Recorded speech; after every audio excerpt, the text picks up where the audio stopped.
We're back here for the series finale at Arvest Ballpark. The Rough Riders looking to sweep the Northwest Arkansas Naturals, and we're joined by one of the players who is a chief contributor to last night's victory. Brett Nicholas hit a 3-run home run in the first inning. Brett, you and I were talking during batting practice. You were joking about your lack of power, and then first knock of the night is out of the yard, and a no-doubter at that. Yeah, it was more of an accident. Just trying to stay the other way, and I got a ball a little bit out in front and got a little underneath it, and luckily it went out of the ballpark and helped the team win. Now, generally, you said you're not really a home run hitter, and you hit 8 last year in Myrtle, in a difficult place to hit home runs, especially for a left-handed batter, but you did have 33 doubles, a couple of doubles earlier in this series, so you've obviously got some gap-to-gap power there. Is that going to be more the hitter that you profile to be? Yeah, I think so. Really, it's along with my approach. You know, what my end goal is to be a little higher average and maybe a little more doubles than home runs. And how I do that is just trying to stay through the other way, kind of stay through the shortstop, that gap in left center. And if I get out in front and it goes out, it's more of a lucky one than anything else. But my approach is more doubles and try to keep the average up a little higher. Now, 5 games into your Double-A career, have you noticed a difference in the quality of pitching from what you saw last year in Myrtle?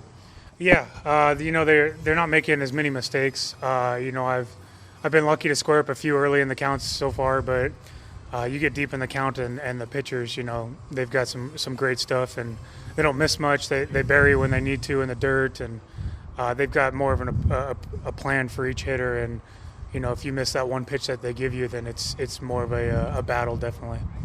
So do you take the mindset that you make adjustments as you go on, as you see what the type of pitchers are out there, or did you come into this year trying to do anything different, knowing that you were rising a level? No, not trying to do too much. I learned a lot last year by getting, it was my first full season. I learned a lot last year, throughout the year and how to improve. And, I learned that it's not so much the swing that each of us have. It's more the approach and the plan going into each game, into each pitcher. Every pitcher is different, and you just got to stick with your plan. And when we get in trouble is when we start getting away from that plan. And that's my biggest thing, is just trying to stick with my plan. And no matter who's on the mound, just being very disciplined up there. We're here with Rough Riders first baseman Brett Nicholas. Brett, it seems like this team is slowly starting to get into a rhythm offensively when you look at a team-wide perspective of it all. I think that one of the things that this team is going to have to rely on early is really strong pitching and very good defense. But do you start to feel like some of the other new guys are getting a better feel for how this league is going to be in terms of the pitching?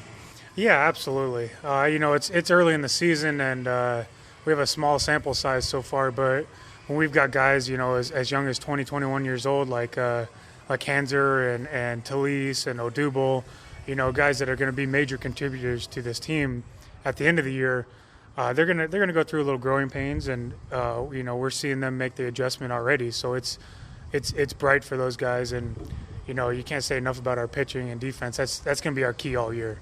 Our offense is kind of going to be what it is, and our pitching and our bullpen is unbelievable, and that's really what's going to carry us through the season. And you saw all those guys last year, so you know what they're capable of doing, with the stolen bases, the doubles, the triples, and really impacting a game with their offense. Yeah, absolutely. We're not built to be nobody on this team is going to hit 30 home runs this year. Nobody's going to be the Mike Holt or the Chris McGinnis. It's going to be a lot of team wins, a lot of singles with a stolen base, and then move them over, knock them in. It's going to be a lot of team ball out there. And we're going to have to do all the small things, because if we get away from that, we could start losing a few games in a row. So as long as we stay with the small things and stay as a team, we'll be successful. Well, tonight you get to fly your Missouri flag a little higher. Nick Tepesch, one of your former college teammates, making his big league debut with the Rangers in Arlington against the Rays. Have you been able to talk at all with Nick in this run-up here? Did you see much in spring training? Yeah. We're actually really good friends. He's actually in my wedding coming up in October, so we go back for a few years, and it doesn't surprise me that Nick's making his debut so quickly.